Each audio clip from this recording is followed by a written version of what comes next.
Fan Zone en el escenario principal de Time Attack Chile en este formato Track Day Festival, y tenemos este Ford Mustang con un interior del año 2013, ¿cierto? Un Mustang GT 5.0, la mecánica, y una carrocería de 1965. Vamos a pasar a darle arranque en este momento, gracias a Gonzalo Nahum por este favor concedido.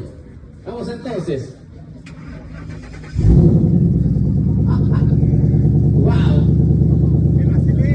Increíble.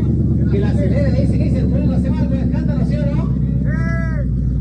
Vamos entonces. Un sueño hecho realidad. A partir de ahora, ¡a fondo!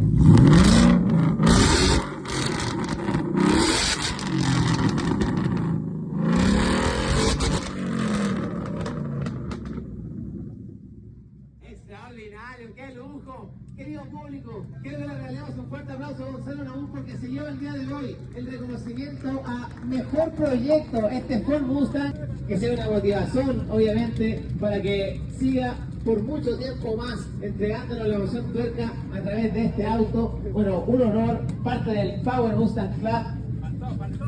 Ahí estamos entonces, inmortalizando